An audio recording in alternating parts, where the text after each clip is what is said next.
Hello दोस्तों, कैसे हैं आप लोग। मुझे उम्मीद है कि आप लोग अच्छे होंगे और अच्छे से पढ़ाई कर रहे होंगे।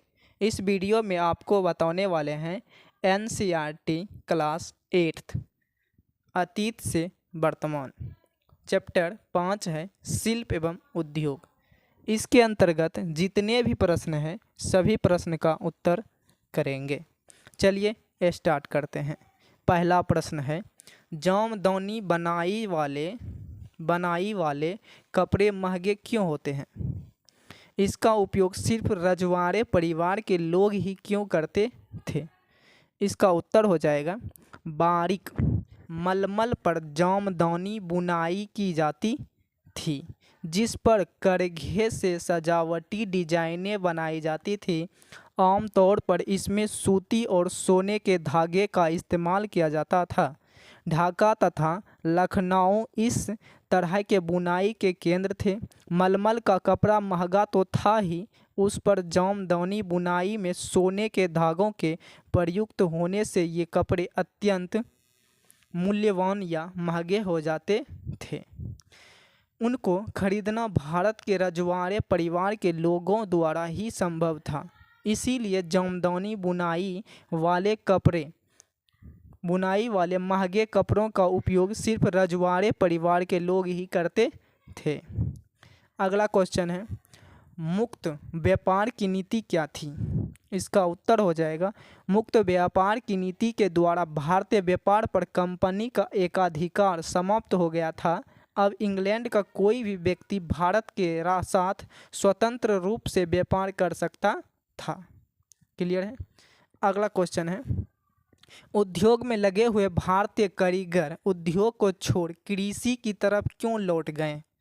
इसका उत्तर हो जाएगा, अंग्रेजों ने भारतीय वस्त्र उद्योग को आघात पहुंचाने के लिए मुक्त व्यापार की एक तरफा नीति अपनाई। मुक्त व्यापार की नीति के तहत अब कंपनी के अलावे अन्य अंग्रेज उद्यमी भी भारत से व्यापार कर सकते थे। भारत से जो सामान इंग्लैंड जाता था उस पर वहाँ आपात कर लगता था, लेकिन जो सामान भारत में आता था उस पर कोई कर नहीं लगता था। इसीलिए भारत में इंग्लैंड के सामान सस्ते दामों पर उपलब्ध होते थे, जबकि भारत के सामान लोगों में महंगे बिकने से उनकी बिक्री बहुत कम हो गई। परिणाम स्वरूप भारतीय बुनकरों एवं सूत काटने वालों की आर्थिक स्थिति बिगड़ने लगी। रेलवे के विकास से भारत के ग्रामीण क्षेत्रों में भी इंग्लैंड की वस्तुओं का पहुंचना शुरू हो गया। अब हस्तशिल्प की वस्तुओं की कीमतें बढ़ गई और मशीन निर्मित चीज़ें बाजार में सस्ती मिलने लगी। शिल्प एवं उद्योग में लगे हुए कारीगर बेकार होने लगे और वे बाध्य होकर कृषि की तरफ लौटने लगे। अगला क्वेश्चन है, निउद्योगीकरण से आप क्या समझते हैं। इसका उत्तर हो जाएगा, निउद्योगीकरण का अर्थ होता है जब देश के लोग शिल्प एवं उद्योग को छोड़कर खेती को अपनी जीविका का आधार बना ले। क्लियर है। अगला क्वेश्चन है, अंग्रेजी सरकार ने इंग्लैंड के कपड़ा उद्योग को बढ़ावा देने के लिए क्या किया। भारतीय उद्योगपतियों को यह सुविधा क्यों नहीं मिली। भारत में स्टील के उत्पादन से भारतीयों को क्या लाभ मिला। इसका उत्तर हो जाएगा, अंग्रेजी सरकार ने इंग्लैंड के कपड़ा उद्योग को बढ़ावा देने के लिए मुक्त व्यापार की नीति अपनाई। इसके तहत अब कंपनी के अतिरिक्त इंग्लैंड के अन्य व्यवसायी भी भारत से खुलकर व्यापार कर सकते थे। यह नीति एक तरफा थी। अंग्रेजों ने इंग्लैंड से भारत आने वाले सामानों पर तो कोई कर नहीं लगाया, पर भारत के सामानों को इंग्लैंड में बिक्री पर आयात कर लगा दिया, ताकि भारतीय सामान इंग्लैंड में महंगी हो जाए और उनका खरीदार न मिल पाए। भारतीय उद्योगपति ने यही सुविधा जब मांगी कि इंग्लैंड से आ रहे कपड़ों पर सरकार विशेष कर लगाए ताकि वे भारत में यहाँ के बने हुए कपड़ों से महंगा बिके, पर अंग्रेजों ने ऐसी नीति नहीं अपनाई ताकि भारत का औद्योगिक विकास धीमा रहे। भारत में स्टील के उत्पादन से भारतीय उद्योगपतियों को मुनाफा तो हुआ ही, यहाँ की भारतीय जनता को भी सस्ते में देश की बनी स्टील मिलने का लाभ प्राप्त हुआ। क्लियर है। अगला क्वेश्चन है, मशीन उद्योग के शुरू होने से पूर्व भारत में किस तरह का उद्योग था? मशीनी उद्योग की आवश्यकता भारतीयों को क्यों पड़ी? इसका उत्तर हो जाएगा, मशीन उद्योग के शुरू होने से पूर्व भारत में कुटीर उद्योग एवं हस्तशिल्प उद्योग थे। अंग्रेजों ने रेलवे का विकास कर मशीनीकरण एवं उद्योगों के विकास की राह खोल दी थी। अब विकास की डगर पर आगे चलने के लिए भारतीयों को मशीनी उद्योग की आवश्यकता पड़ गई। यह काम वे नहीं करते थे तो अंग्रेज लोग यहाँ भी छा जाते। सही विकल्प को चुनें। पहला क्वेश्चन है, 18वीं शताब्दी में भारत का प्रमुख उद्योग निम्नलिखित में से कौन था? वस्त्र उद्योग, कोयला उद्योग, लौह उद्योग, जूट उद्योग। इसका राइट आंसर हो जाएगा ऑप्शन नंबर ए, वस्त्र उद्योग। अगला क्वेश्चन है, federation of Indian chambers of commerce and industry CICFI की स्थापना कब हुई? 1920 ईस्वी में, 1927 ईस्वी में, 1938 ईस्वी में, 1948 ईस्वी में। इसका राइट आंसर हो जाएगा ऑप्शन नंबर बी, मतलब ख, 1927 ईस्वी में। जूट उद्योग का प्रमुख केंद्र कहाँ है? जूट उद्योग का प्रमुख केंद्र कहाँ है? गुजरात, आंध्र प्रदेश, बंगाल, महाराष्ट्र। इसका राइट आंसर हो जाएगा बंगाल। जूट का उद्योग जो है बंगाल में है। अगला क्वेश्चन है, सन 1818 में अंग्रेजी सरकार ने किस उद्देश्य से मजदूरों के लिए नियम बनाए थे? पहला है, मजदूरों की स्थिति में सुधार के लिए, अधिक उत्पादन प्राप्त करने के लिए, प्रशासनिक सुविधा के लिए, अपने आर्थिक लाभ के लिए। इसका राइट आंसर हो जाएगा अपने आर्थिक लाभ के लिए। सन 1818 में अंग्रेजी सरकार ने किस उद्देश्य से मजदूरों के लिए नियम बनाए थे? अपने आर्थिक लाभ प्राप्त करने के लिए ये नियम लगाया था। अगला क्वेश्चन है, all India trade union Congress AITUC की स्थापना कब हुआ? 1818 में, 1920 में, 1938 में, 1947 में। इसका राइट आंसर हो जाएगा 1920 में। क्लियर है। अगला क्वेश्चन है, निम्नलिखित के जोड़े बनाएं। जूट उद्योग कहाँ है? बंगाल में। ऊनी वस्त्र उद्योग कश्मीर में। जामदौनी बुनाई जो होता है कहाँ होता है? लखनऊ में। लौह उद्योग जमशेदपुर। नील बगान उद्योग चंपारण में है। क्लियर है। अगला क्वेश्चन है, आइए विचार करते हैं। उससे पहला प्रश्न है, कैलिको अधिनियम से क्या उद्देश्य थे? इसका उत्तर हो जाएगा, अपने उद्योग को बढ़ावा देने के लिए इंग्लैंड ने सन 1720 ईस्वी में कैलिको अधिनियम बनाया। इसके अनुसार इंग्लैंड में भारत के बने छापेदार सूती कपड़े और छीट के इस्तेमाल पर पाबंदी, मतलब रोक लगा दी गई और उनके आयात को इंग्लैंड में रोक दिया गया।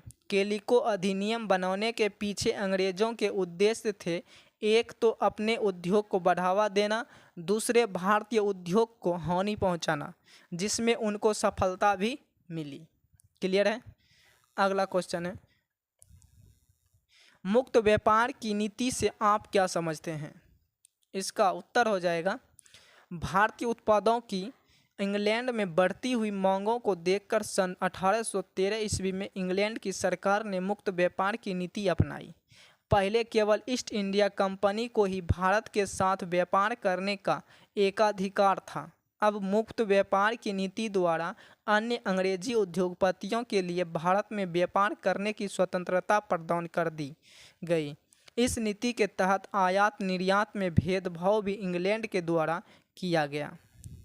भारत में इंग्लैंड के माल आने पर कोई कर नहीं लगता था, पर भारतीय माल की इंग्लैंड में बिक्री पर आयात कर लगाया जाता था, जिससे भारतीय माल महंगा बिके और इस प्रकार न के बराबर बिके। अगला क्वेश्चन है, भारतीय उद्योगपतियों को भारत में उद्योग की स्थापना के मार्ग में क्या क्या बाधाएं थीं? इसका उत्तर हो जाएगा सन 1854 में बम्बई पहला सती वस्त्र का कारखाना कावस जी नानाजी दाभार नामक एक पारसी ने स्थापित किया। सन 1880 ईस्वी तक पूरे भारत में 56 सूती कपड़ा मिलें स्थापित हो चुकी थी। इन कारखानों के लिए मशीनें विदेशों से मंगाई जाती थी। भारतीय कपड़ा उद्योग की प्रगति ने विदेशों को चिंता में डाल दिया था। भारतीय उद्योगपतियों के सामने समस्या यह थी कि यदि किसी तरह अंग्रेजी सरकार भारतीय उद्योगों को बढ़ावा देने का कार्य करती तो उत्पादन क्षमता में वृद्धि की जा सकती थी। अतः उन्होंने मांग की कि इंग्लैंड से आ रहे कपड़ों पर सरकार विशेष कर लगाए ताकि वे भारत में यहाँ के बने हुए कपड़ों से महंगा बिके।